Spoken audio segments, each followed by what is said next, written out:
All right, welcome back to the Powers on Sports podcast. It is an Easter weekend edition.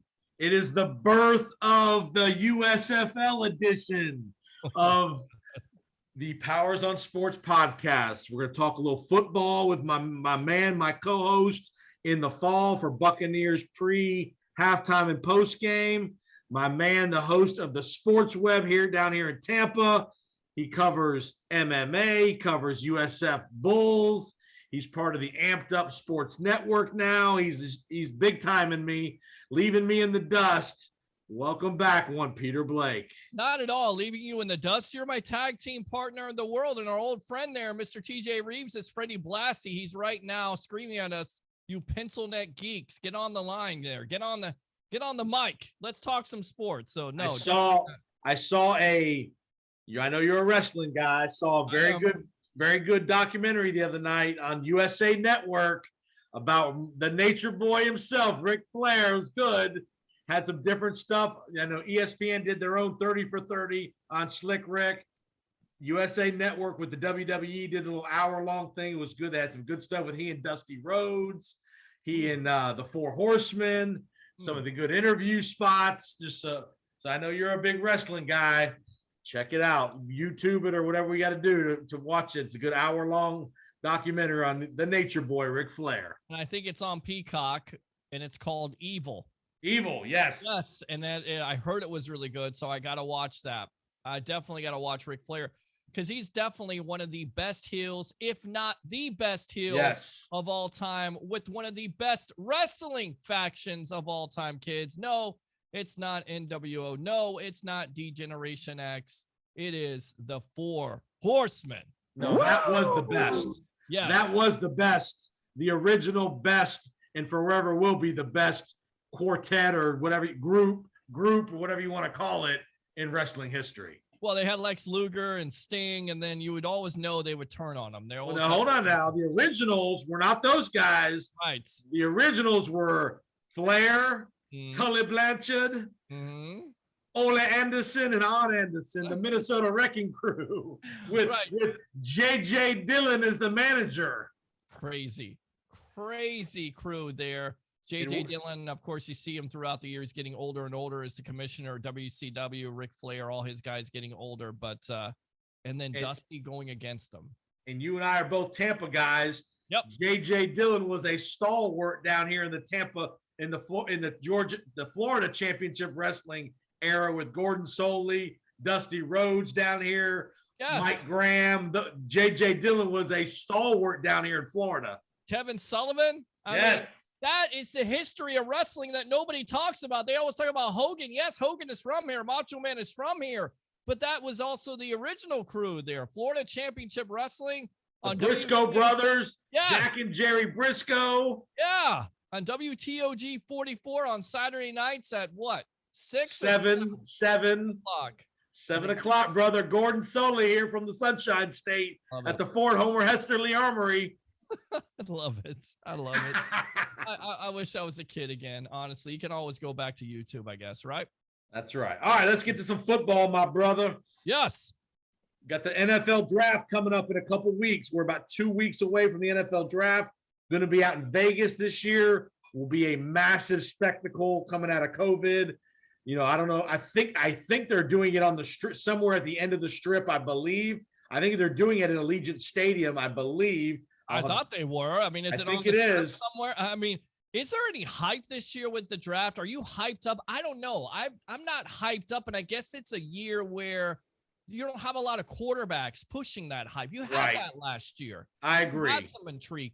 I don't see that this year. I don't know who the number one overall pick is going to be, and sometimes that could be good to watch, but there's no intrigue for me. I'm going to watch the draft because I've watched it throughout the years, and it's one of my favorite parts of the year when it comes to football, because at that point, when you get through free agency, you get through the draft. Once you get through the draft and you're in training camp, there's no number one prospect that says, you know what, he's jumping off the screen. We got to take him. Maybe the kid out of Michigan, Aiden Hutchinson. Right. The guy. Yeah, that's the weird thing. This year, there's not a consensus number one guy. There's not a guy that you can say he's the guy. Yeah. Usually most years there's somebody, whether it's a tackle or quarterback, and it's usually the hype of the quarterbacks. We're usually hyping up the quarterbacks. I think everybody kind of agrees this is a down year for quarterbacks. There'll be a couple picked in the first round just because, but I don't think anybody believes any one of these guys are going to be generational players type deal. So that you're right. I'm with you. That's part of the down, a little bit of the hype is down on that. Were you always a guy in your younger years? And I know I used to be, where I would watch all day Thursday, all day Friday, and all day Saturday. It used to be a Saturday, Sunday deal, a 2-day deal. Yep. Now it's obviously stretched out over 3 days. Were you one of those guys that would watch every single pick of the draft? Every single pick of the draft. And this would start 2 months earlier. And I would be calling sports talk shows because I would see, what they're saying about who the Bucks are going to take. And it would always be a player that I would favor. And there's actually a story out there with Mel Kiper. I would get his draft report, and I was doing a show for Pasco Public Access TV just starting out. Yeah, about 15, Pasco Public Access. About 15 years old. 15 boy. Years old, very nervous. Making my, my television debut, and I wanted to make sure I had all my facts, and I lost the Mel Kiper draft report, and I called him personally, talked to him for a little bit, and he sent me back a copy, and it's signed, and I wish I could find it somewhere. That's my Mel Kiper story. That's the guy that gets you pumped up. And I always wanted to be that type of broadcaster. I wanted to be a Mel Kiper who could talk about the draft. So Mike Mayock did a great job. Daniel Jeremiah, the other guy, Tom McShay, he does a good job. I love all the draft coverage, and this starts 2 to 3 months. I just haven't been getting into it this year, but draft for me, and I remember a specific one. It's the one where Trent Dilfer goes to the Tampa Bay Buccaneers. But you remember Bill Tobin after a Mel Kiper, because the Colts at the time drafted who? Trev Alberts from Nebraska, who turned out to be a better broadcaster than a football player, which is a problem. And of course, at the time, I believe that year, Jim Harbaugh got them all the way to the AFC Championship as captain comeback. Yeah. But it's so funny because Tobin and Kiper went at each other. It's one of the classic moments in draft history. I remember that one. And then, of course, the 97 draft. Anytime you can get a guy like a Warwick Dunn and a Rito Anthony. And I thought both players were pretty good coming out of college, one out of Florida, one out of Florida State. That's a good one also. Yeah, but you also had the Brooks and Sapp drafts. Yep. You had that one and the intrigue in that. And, thank God for Mike Mamula, right? From Boston College. I mean, here's a guy that just killed it at the combine, and the Eagles and the Bucks, they make that trade. And you never thought that he was going to get past the Jets. You didn't think he was going to get past Minnesota. And sure enough, he's sitting right there. All these type of drafts, I still remember like it was yesterday. Well, if you remember with Sapp, the big thing with Sapp was all the rumors of the marijuana use at Miami, the failed drug tests. The night before with Chris Mortensen. Right. And I was told from a pretty reliable source that was made up from a team named the Chicago Bears because they were trying to get Warren Sapp at the time. Well, if you don't, he may not have failed a drug test, but if you don't think Warren Sapp wasn't smoking some weed at Miami back in those days, I got some good property in. I mean, that's all you did. You did drugs and won games. I mean, maybe they should go back to that. Maybe that'll get them in the winning atmosphere. The U is back. You hear it every year. You have to be on drugs in order to say the U is back because it's never back. Have you ever been to a draft? No, but I need to go to one. Me and you need to go to one. We need to get Uncle TJ to hook us up with that. One of these days they'll bring the draft to Tampa. Now they're rotating it around. By the way, one of these days they'll bring it to Tampa. Jason, Hard Knocks to Detroit Lions. Okay, you interested in that? And then on top of it, they put the draft next year. I think it's 2024. Maybe it's 2024 in Detroit. Hey, what's the purpose? Detroit for the draft? They're rotating it around, my brother. Oh, my God. Just put it down here in Florida. Leave it down here. Make it a Pro Bowl type of thing. You used to have it in Hawaii all the time. It was great. Have it down here in Florida for the draft. And then that'll probably be the year it will rain out. Yes, exactly. Put it in Tropicana. I bet more people show up there than to a Rays game. All right. So, again, from a calendar perspective, this is probably the last big event between now and the start of training camp for most NFL teams. I know there's a couple mini camps and all that, But, free agency was started in March. The draft is kind of here, end of April. So you're going to have a couple months of June, July till training camp starts at 1st of August, where it's going to be a little slower period of time for these teams, which is good. I mean, if you're a football fan, I know we're all football fans and all that stuff, but we all do need a little downtime, a month or two, one to build up the excitement heading into the next year, I think. Well, speak for yourself. I would like all the stories always to be on the Bucs and around the National Football League. I mean, these trades need to happen every day, so we have something to talk about when we do our shows. Well, we did have some news this week, earlier in the week. Derek Carr re-ups with the Raiders, Vegas, 3 years, $121 million. What do you think of the Raiders doing that? A lot of people thought that Gruden wanted, there wasn't, obviously Gruden's gone, but I mean, there was a lot of speculation with Derek Carr being the long-term future with McDaniels now in Vegas running the show. Your thoughts of Carr staying in Vegas for 3 more years? Well, first, it makes sense because Carr is the one that recruited Davante Adams. So you get him in the fold. And then Carr, has he ever, Jason Powers, had a number 1 wide receiver to prove himself? He still put up pretty good numbers. Look, John Gruden, he's like a guy that doesn't have enough girlfriends. I mean, he would have the hottest girl at the bar, and he'd be the one that would be trying to take, the hottest one, the other hottest one there at the bar. I mean, that's just John Gruden. He's never satisfied when it comes to quarterbacks. So I'm not really surprised by that, but they had to do that.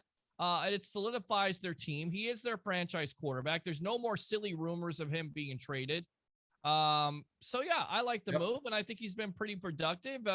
At points, he's a little bit inconsistent, but again, going back to it, Jason, when has he had a number 1 wide receiver? He'll have that this year. So he's in place for 3 years. Good move by the Raiders. I agree. They got him at a pretty reasonable number, about $40 million a year, which you hate to say it is the going rate. I mean, I don't think he's worth $40 million a year, but it's kind of the rate. It's good. One thing I do like, again with Vegas, a lot of people don't realize Vegas is probably one of the poor. Mark Davis is probably one of the least rich. They're all rich, but he's probably one of the least rich owners as far as liquid money and all that. But so the Raiders have made 2 big moves, obviously with getting Davante Adams and then re-upping here with Carr, who were college teammates at Fresno State. Absolutely. And again, I think you give him the contract because he recruited Adams there. I mean, just that alone.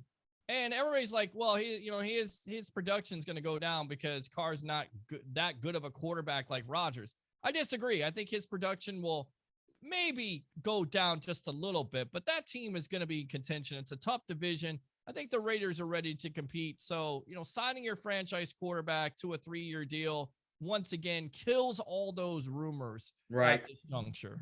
I got a feeling you're going to hear something from John Gruden in these next couple of months. He's been very low key. We haven't heard a peep out of Gruden since all that happened with the organization. And we're going to get to Washington here in a second. There's a tie between Washington, the Commanders, and all the stuff in that organization, and Gruden. I think I would not shock me in the next couple of months if you hear from Gruden and he has some kind of sit down or some kind of big spectacle interview with somebody in the media about what happened in Vegas and how and all the allegations and all that stuff. Well, hopefully it's not a quarterback camp, right? I mean, because how do you have a Gruden quarterback camp and you never developed a young quarterback? I mean, you never developed a young quarterback and you have a Gruden quarterback camp? I mean, come on. I mean, that's just ridiculous at this point. So as long as it's not a show like that. No, I'm talking about a serious sit-down interview where Gruden has to answer if he decides to do it. I don't know if he'll do it or not, but it wouldn't shock me if he has some kind of interview or something starts leaking out about Gruden, because again, he doesn't want to get, I don't know what his future is. If he can ever get another NFL job, probably not. But I just think at some point, will somebody take a chance on him in the media a couple years down the road? I don't know. He was a great guy on TV. Yeah, he was a great guy on TV and, very charismatic personality, knew his stuff. He loved everybody until you played for him. And then, the stories are he's a little bit two-faced, but that's neither here nor there. Right. All right, I haven't got your opinion. What'd you think of the Buck and Aikman signing by ESPN? I don't know. I mean, I like it, I guess. I'm not the biggest Joe Buck fan, but good for him. Good for broadcasters getting paid that much money, because hopefully, that will that will leak over here. Maybe that'll transpire over here with us. Maybe we make more money. But anytime you can see guys that are total professionals get paid that much money to do Monday Night Football. And look, ESPN had to do that, right? I mean, their ratings are down. They've tried the Manning stuff. It didn't really work out to what they thought it was going to be. Oh, Manning's back. Well, Mannings are back. Well, they're back. It's interesting, but it's not. I don't think it's what ESPN wanted. They thought more people were going to watch it, and it was going to be more compelling. They've had some guests. It's fun stuff. But I think, look, if you're trying to return the numbers to where they were, I'm not sure if they're ever going to get there. But a good start is getting the number one broadcast team and Buck and Aikman. So I like it. I heard just last week, Monday Night Football is going back to ABC. I think you're right about that, actually. And is that the problem? Is that the reason why the ratings are so low? Is because some people actually do not have ESPN out there? Is that what it is? I don't think so. I think it's because back when you and I were growing up, there was one primetime game, Monday Night Football. Now there's Thursday night. There's obviously Sunday night. Now there's Monday night. So it's just the dilution of the primetime entity of it being the primetime game. Right. And you had Al Michaels, you had Dan Dierdorf, I can't say his name. Don Meredith, all those guys. I mean, right. And you had also Frank Gifford. That was the crew at the time you watched it was must-see TV. How about Al Michaels going over to Amazon, right? Getting a big deal also with Kirk Herbstreit. What do you think about that? That's a bad move. Really? I don't love Herbstreit. I don't like Herbstreit as an analyst. Contract that Al Michaels got, that's not a bad move. Anytime you can get that type of money at his age, good for you, Al Michaels. It ain't about, bro. If it's about the money for Al Michaels, that's stupid because he's made more money than he don't need the money. He's going to be miracles. He could have had the Fox job at 4:25 on Sunday, and to me, he's going to be irrelevant on Thursday Night Football. Not everybody has Amazon. Well, if you don't have Amazon, you don't watch the game. Maybe not, but I think I may tune into that game now with Al Michaels. And I'm not a Herb.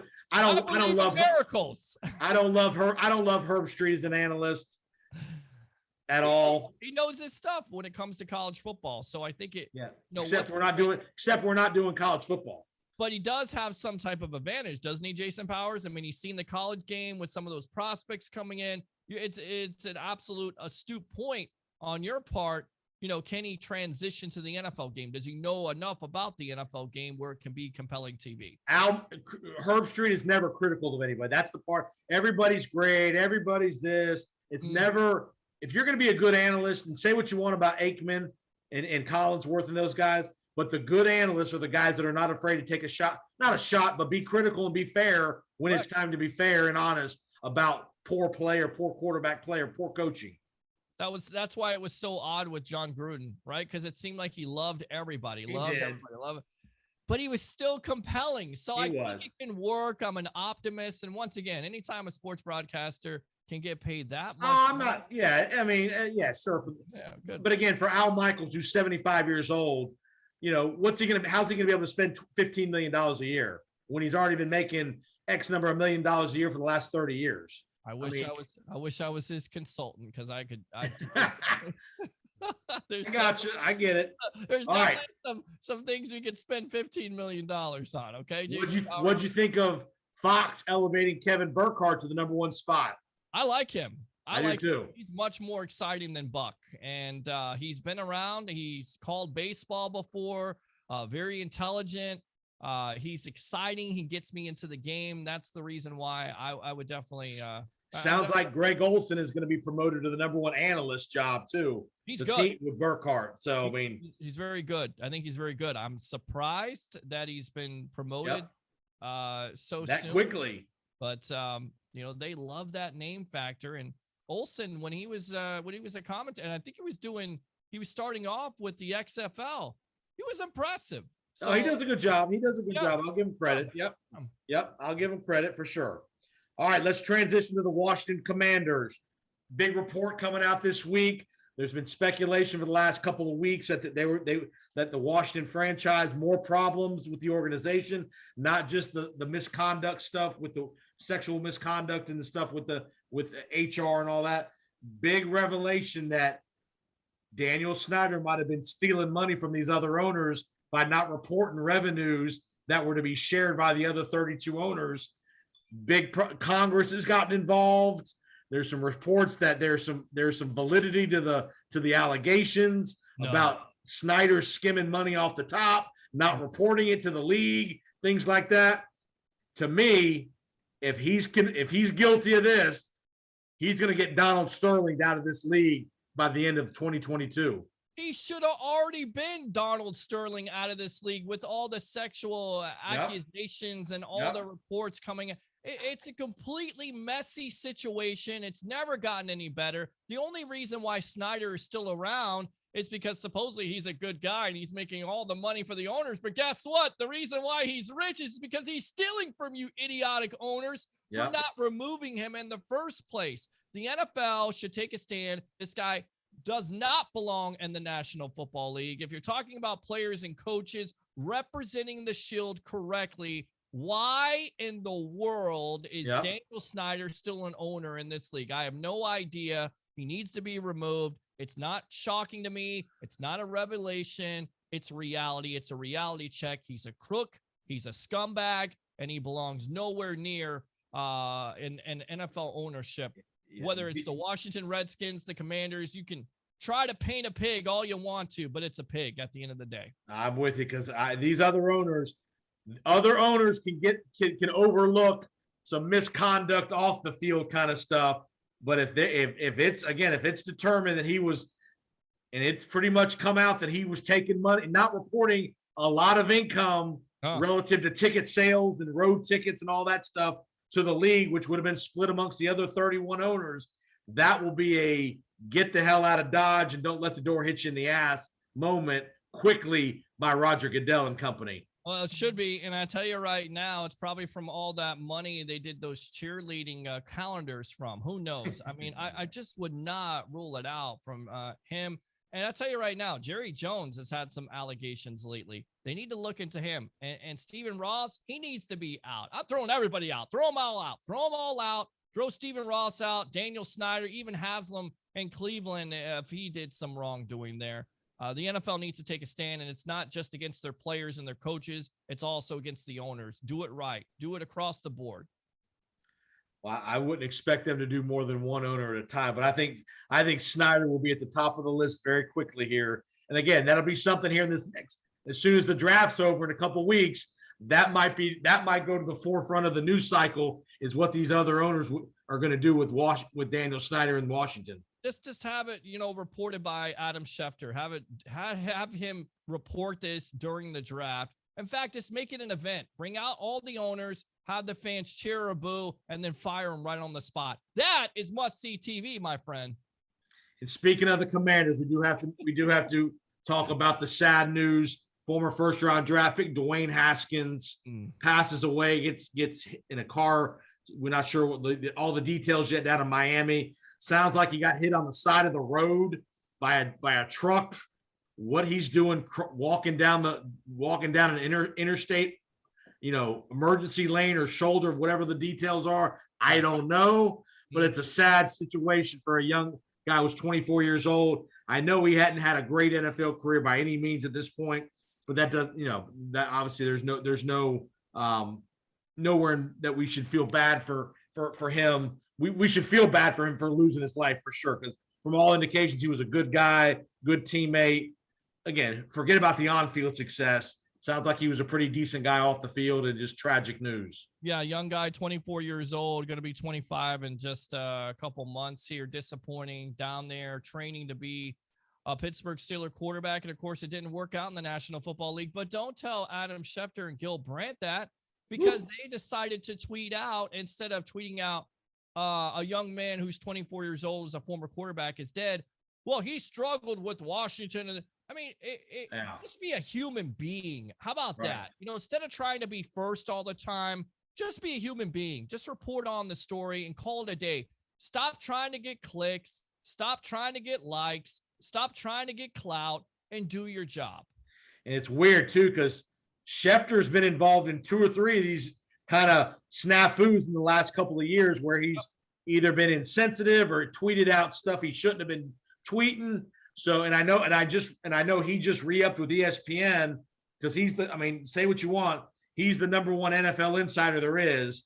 And it's interesting. If he was not the number 1 insider, he probably would have lost his job because he slipped up a couple times on a couple things over the last couple of years that a lot of people think would have been potential fireable offenses. Well, Ian Rappaport called. He wanted to know what you were talking about, but you're exactly right. He is one of the number 1 insiders out there, and he has just had some just terrible situations that he's got himself into. But Gil Brandt, who's like the godfather of scouting, you want to talk about draft. This guy has done so many things for that Dallas Cowboys organization that is still being instituted by a lot of the teams today. But for him to just assume and say, well, he didn't stay in another year and he was living to die, just very insensitive. And I'm not a person that's PC, but let's let all the facts come out instead of, trying to assume that the guy was drunk or he's doing this or doing that. Right. Just look for what it is. I get it. You got to fill time, but there's other things you can fill time with instead of talking about somebody basically they're still alive when they're dead. Doesn't make any sense. No, that's the only defense for Gil Brandt. There's really not any defense. Right. The guy's almost 90 years old, so you kind of, I won't say give the guy a benefit of the doubt, but as we all know, sometimes older people, as they get older, get a little more insensitive and don't realize the context of what they're saying. Sure. Again, not providing any excuse for what he said, because what he said was out of line. Sure. But we've all been in situations where older people we know blurt out something that's just totally unacceptable to say, but they just either don't know any better or are in the mode of I don't care. Right. But you're right. No excuse for what Gil Brandt said, though. And of course, he apologized for it, as he should, and Adam Schefter apologized for it. But it's just not a good look. It's not one of those things that you want to talk about. That you want to. Yeah. It's just not. You just want to report on the death and say, condolences and move on at that point. And then that information, if it starts to come out, then you can kind of expound on it and talk about tread lightly. Tread lightly. Report what you know. Don't speculate. Report facts. I agree. Yeah. And when I went on my show and the Tom Brady news broke, somebody sent it to me. You always look for 2 sources. Well, I went to Tom Brady's Twitter. I said, no, this has got to be like a troll job. It was not. It was Tom Brady. So right then and there, you got the source.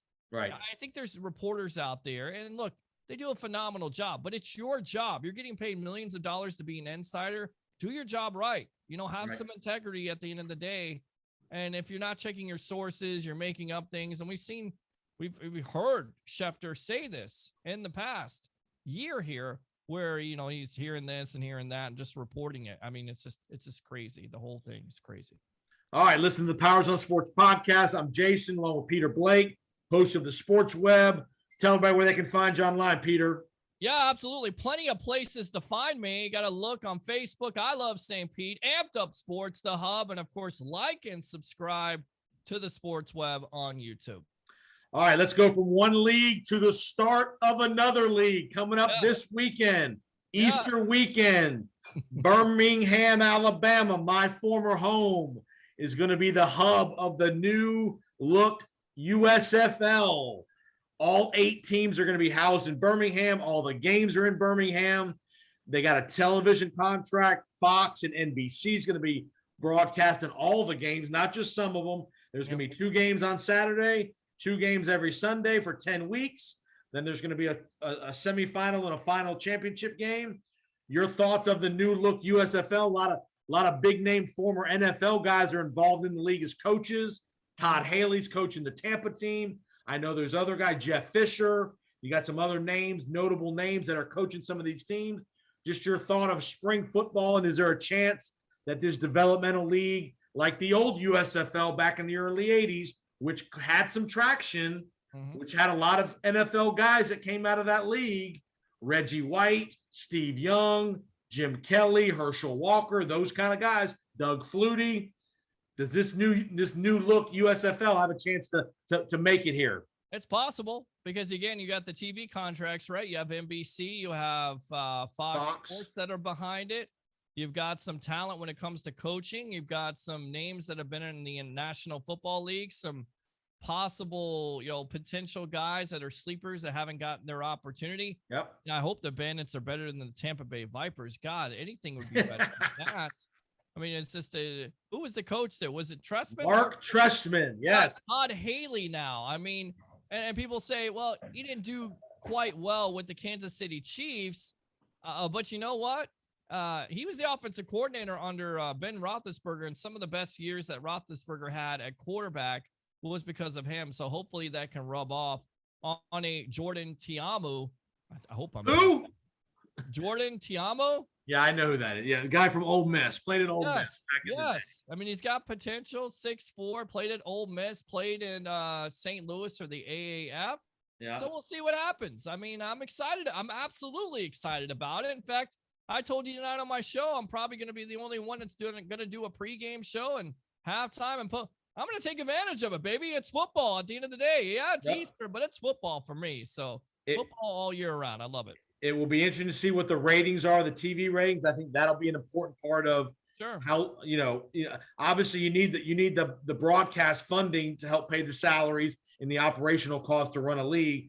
I do like that they're centralizing the league. I know from a fan's perspective, it's not good because you don't get to go to the stadium to root for the Bandits or the different teams in the league. But economically, it's probably the right thing to do to cut down costs of TV crews traveling, of teams having to fly everywhere. Daryl Johnston, the former Cowboy fullback, is the director of operations for the league. Mm-hmm. So there's, they're going to try some innovative technological things. I know they're getting rid of no chain crews. They're going to have some kind of chip in the ball or on the field that's going to determine first downs and all that stuff. So I think from a technology perspective, they're going to probably try to be innovative in some of the replay things they do, things like that. So it'll be interesting to see. But bottom line is the quality of the football needs to be good for the fan to come back. And that is the difficult thing when you have a centralized league that's going to be playing in Alabama and not their cities. Yeah. How do you, as a fan, if you're a fan of the Tampa Bay Bandits, how do you get excited when you're not going to see your team only on TV? So I'm not sure. And then the quality of football, it comes down to, is it going to be the level of NFL? No. Is it going to be the level of even college football? Probably not. It'll be better than college. I hope it is. You certainly hope it would be better than college football, but there's no guarantee. And then once the ratings are down, do you pull the plug? And we've seen that with these spring leagues. So you hope that they have some success here because you would like it to hang around for at least a couple years. And it goes, you were talking about tonight on the Sports Web with the Bandits, how much of a tradition they have, Steve Spurrier and all those great players, and how they even used to outdraw the Tampa Bay Buccaneers. Well, you're not going to be able to see that happen. Right.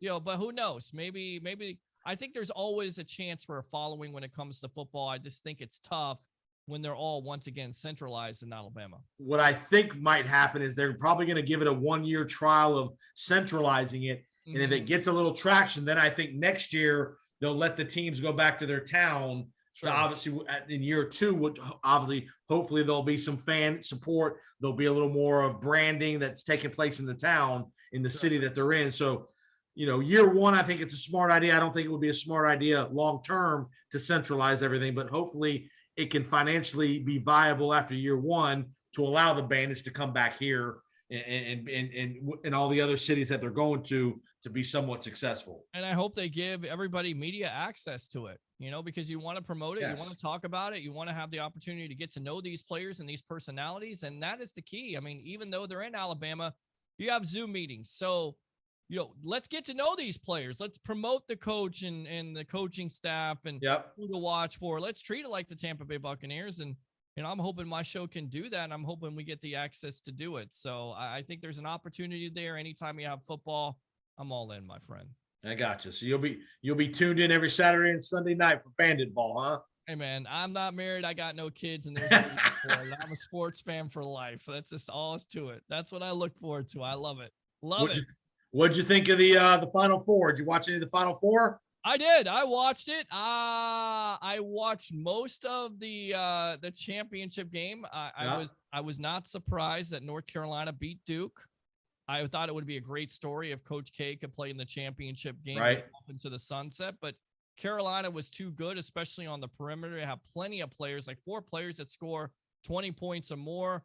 And I was under the impression that they had the game in the bag. Obviously, somebody didn't tell Kansas that, because that was an unbelievable comeback. Yep. I hate to say it. I did turn it off because I thought Carolina had it in the bag. Congratulations to Kansas. It was a great tournament. And I don't think you could be disappointed by it. I was shocked that Carolina blew that lead, but there you go. All right. I know you're a baseball guy. I'm going to ask you one more thing, get you out of here. Baseball season's underway. We're in start of week 2 of the baseball season. Clayton Kershaw, perfect game through 7 innings for the Dodgers on Wednesday.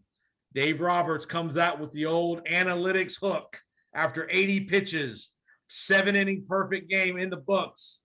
Did you agree with that? Disagree with that? Hell no. I hate this analytical garbage that baseball is trying to preach and trying to, basically shove down baseball fans' throats. I can't stand it. Let the guy get the perfect game. What's the point?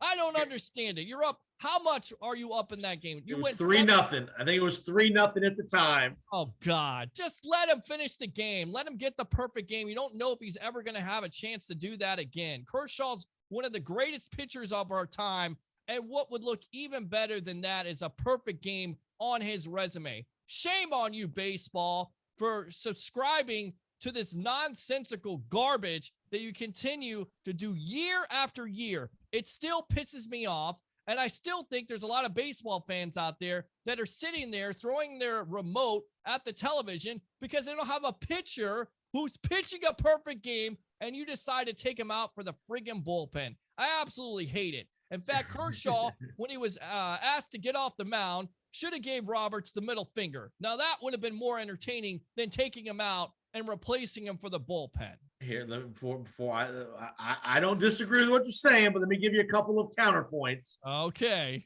Shortened spring training due to the lockout, meaning they only got about 3 weeks to get ready. Mm-hmm. Number 2, it's the first week of the season, so it's not like we're in the middle of May or middle of June where their arms are built up in their shoulder. And number 3, probably most importantly, he had an arm injury last year to his shoulder, his left shoulder. Missed the postseason. Missed the World. But even more of a better, it's a better story. It's a great story you can tell on ESPN or Fox Sports. A guy comes back from his major injury and in his first start pitches a perfect game. What am I missing here, baseball? And that is the reason, my friend, while baseball has been America's pastime the last 10 to 15 years. Because of it. I get it. I understand the injury and everything like that. But just how about the guy he's dealing? Let's have confidence in him. If you lose the game, oh well. But he's dealing at that point. He's got 13 strikeouts. He's one of the greatest pitchers of our time. He's coming off an injury. It is a perfect storyline when it comes to sports. And they completely dropped the ball. I'm disappointed that it was 80 pitches. Had it been 95 or 100, you could have an argument of, okay, the workload that first week. 80 pitches, though, is athletic and as long-lasting as Clayton Kershaw has been. I'm with you. Obviously, the moment he gives up a hit or a walk at 85 pitches, you pull the plug and get him out of there because the perfect game's gone. But I think you leave. Unless, and again, we don't know this. Maybe Clayton Kershaw told Dave Roberts, I'm out of gas. We don't know.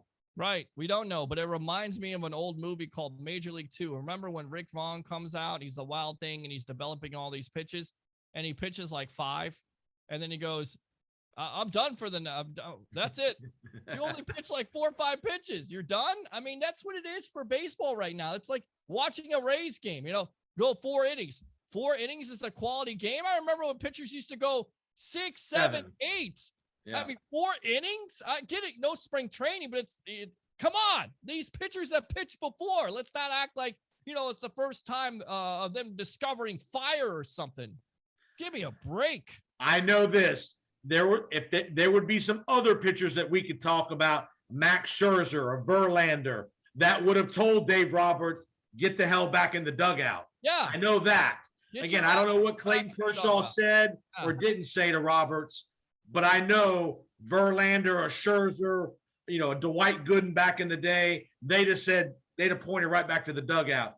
Greg Maddux, John Smoltz would have told Bobby Cox, get the hell back in the dugout. Yeah, I mean, you had faith at that point, and Sandy Koufax, Gibson. I mean, those are the type of guys I want to see.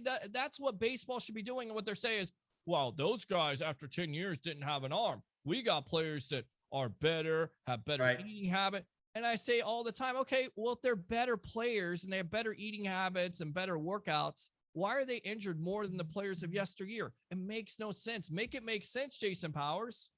No, it's hard. That's a tough one. I mean, a guy like Kershaw, he's the consummate professional. He pitched pre-analytics. He's been in the league 13, 14 years. 12 years ago, he was pitching, even the last 7 or 8 years, he was pitching 7, 8, 9 innings. There was a couple of years there where he was throwing 7, 8 innings every single start for the whole year. So I just wish Clayton would have said, you know what, I'm gonna give it a go another inning. If I walk somebody or give up a hit, obviously come get me. But I'd like to have seen Clayton Kershaw said, hey, Skip, leave me out there. Right, exactly. I guess that's why, again. But remember, the Dodgers management came from the Rays, and you and I both knows what the Rays believe in. They are all analytics all the time. Reference Blake Snell, Game 6 of the World Series versus Clayton Kershaw and the Dodgers. And what happened after that? They lost the game. Blake Snell never pitched another inning for the Rays ever again, like I predicted the day after it happened. And when it happened, you knew at that point they were going to lose the game because the Dodgers hitters looked absolutely lost in the sauce at the plate. And you take him out because, you get a walk, you get a hit. Come on, man. Have some faith in your pitcher. That guy is a bulldog. And he hasn't been the same since. But I tell you right now, I'd love to have Blake Snell or Charlie Morton on the Rays. Wouldn't you last year? Oh, well, instead you got guys that are pitching 4 or 5 innings and then going to your bullpen. And you wonder why those pitchers at the end of the year, namely the bullpen guys, are getting hurt. Just saying.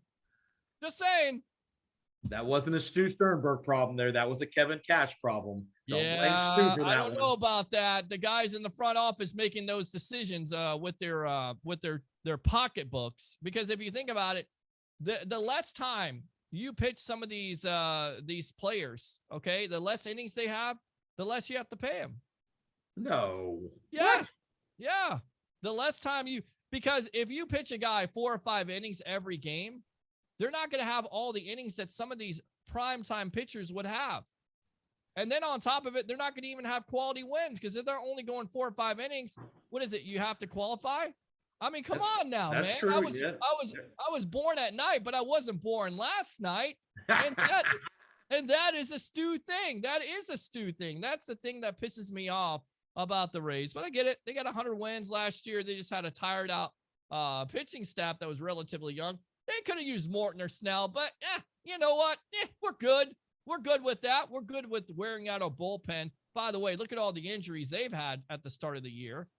And look at all the injuries they had last year with their pitching staff. So let's not crown them as the champion of everything. Okay. The analytics sometimes, look, I love Brad Pitt and Jonah Hill and even the guy that played in it, the movie Moneyball, but that's Hollywooded up. Okay. Nobody's ever won a Moneyball. Nobody's done that since 2003, the Florida Marlins. You have to have a payroll of 1 to 16 in order to have a chance to win the World Series. Even the Kansas City Royals had $100 million.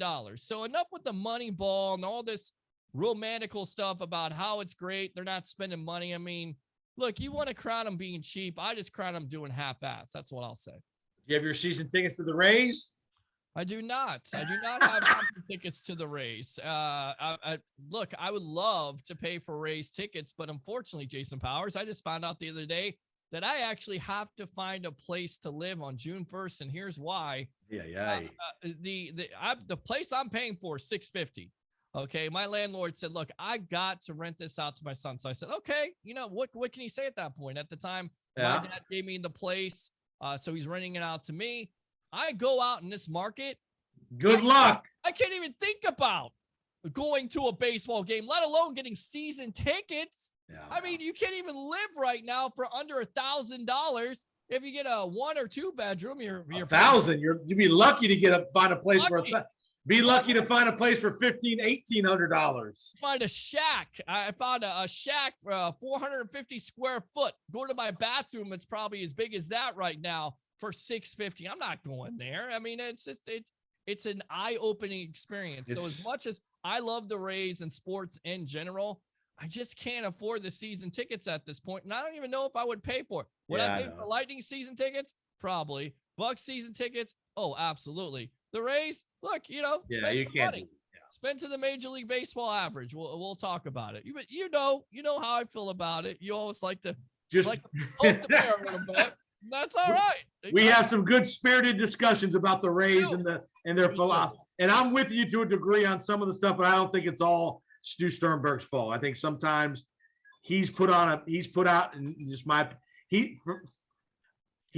pretty damn good product, and I don't think the Tampa Bay community has done a great job supporting that really good product when he has. They've been very competitive for many, many years, and the attendance has been nowhere near the level that I'm not saying he should be a sellout every night, but you can't be drawing 8,000 or 9,000 people when the owner's putting a 100-win team on the field every year. Look, we've been down this long, dark, curvy road before. I don't know if we should go down it, but I will say, how can you have fans if you continue to get rid of fan favorites? How can you have fans when your owner admits that he is a self-proclaimed Mets fan, and you're trying to convince Yankee and Red Sox fans to come over and be a Rays fan?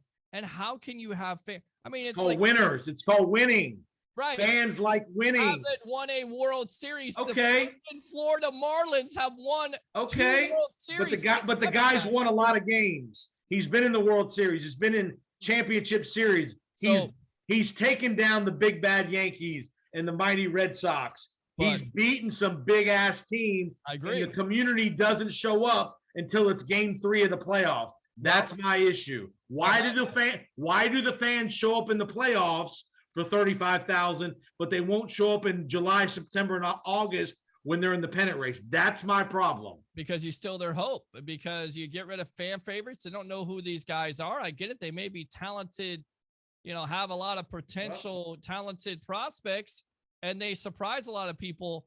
But could you imagine if they kept some of those fan favorites around? Could you imagine if they kept a David Price and a Ben Zobrist, who, by the way, won 2 World Series, one with Kansas City, who's a small market team, and the Chicago Cubs? Could you imagine if they kept Joe Madden around? And the fans see that, and it's taken a toll. And again, I'm not saying the fans are not, I can't even say the word. Negligent. They've got right. And again, the Tampa Bay area is a unique stadium situation compared to most cities. Because that's a whole nother argument about the stadium. But in general, fans like winning teams, and the Rays have been in the last 10 years. Somewhat, yes. They've been a lot more of a winning team than the Tampa Bay Buccaneers have. Well, but here's the difference, though. First, the Bucs go all in. They have the attitude, they have the mindset, and I get it. They have Tom Brady, but they've gone. They didn't go all in until they got Tom Brady. Well, that's not necessarily true, because they did cut back money. And when Greg Schiano came to town, as awful of a coach he was, the Glazers have tried to be competitive every year when it comes to free agency, because they've seen the other side of that, Jason Powers, when they didn't spend in free agency. But you have to be fair. The economics of football are way different than the economics of baseball as far as salary cap and revenue sharing. I will agree to this. They should have a salary floor like the NFL has, because it would make the Rays spend. But I agree. I totally agree with that.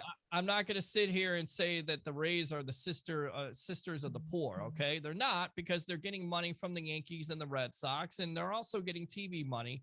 And we don't know how much money. And I tell you right now, when Stu criticizes the fans, I like to say, Hey, Stu, how about you open up those books? Let me see what you got. I mean, it's almost like, you go to Outback Steakhouse. I love eating good steak. It has to be well done, by the way, Jason Powers. It has to be. Medium. Oh, Medium. well, I can't do medium. I got to do well done, good steak with A1 sauce. If I don't have a good steak there and I criticize the management team for not giving me good service, do you think they're going to come back and say, well, you know what? I don't want you to come back. And in fact, we got plenty of customers that want to come here. I'm going to raise the ticket prices, or I'm going to raise the prices of steak. Do you think that business is going to be in business for long? No. What's the difference what Stu is doing to his fans? That's the reason why they're not showing up. Not only getting rid of fan favorites, but criticizing them. I get it. You're winning, but everybody is so angry. And then on top of it, we talk about the inflation of how to live right now and gas prices. I'd rather stay home and not deal with idiots, Yankee idiots and Red Sox idiots, and deal with an owner that's an idiot. I'd rather just stay home and watch the game and save money. My question, and it's a good question to have, honestly, from a TV perspective. If all the games weren't on TV, would more fans go to the games? Because that's the deal. All the games are on TV down here, every single game. So there's not nearly the incentive to go to the ballpark. And granted, it's not a great ballpark down here. We all understand that. Right. They're trying to rectify that. But if all the games weren't on TV, would the attendance be better? I mean, I don't know. That's a great, but here's the thing. The money is in the TV. Follow the money. So everybody, the Rays saying, well, you got to have fans. We got to draw in order to get money. No, you're getting money anyway. Well, they're not getting the same TV deals the Yankees or the Chicago Cubs or the Atlanta Braves. You're a businessman. You're the guy that's from Wall Street and Saks and all this other stuff. You're a smart guy. You know about analytics and numbers. Make it happen, buddy. You knew the deal coming in here. You knew that you were going to get Tropicana and all this other stuff. Make it happen. And that's the problem. He doesn't want to make it happen. He probably doesn't want to be here. He wants to put St. Pete and Tampa against each other. I love the Rays, but I'm a realist when it comes to talking about them. They will only get to a certain point because that is what their mindset is. It is not like the Tampa Bay Lightning and Jeff Bennick. It is not like the Glazers and the Tampa Bay Buccaneers where they're going all in and are trying to satisfy the fan. And oh, by the way, they make money when you win championships, and the Rays haven't. And then on top of it, look, I'm able to excuse the Marlins getting a new stadium, even though knowing that they basically screwed the public over because they have 2 championships and they went all in on one of those championships. And hell, the Diamondbacks have a championship. What are the Rays looking for? The Rays remind me of the Atlanta Braves of the 90s, right? All those division championships, they supposedly play one of the toughest divisions with the Mets and Pirates and Cubs at the time, because it used to be just one East and West, and then they, separated them. But they got all these division championships, and they're so smart, and they got all these pitchers and everything like that. But you know what turned it around? When they made that, when they decided to go all in, when they decided to go out and get a Greg Maddux, when they went out and got players that would help them out. I'm waiting for the Rays to do that, and I've never seen them do that. And that's where the fans' mindset is.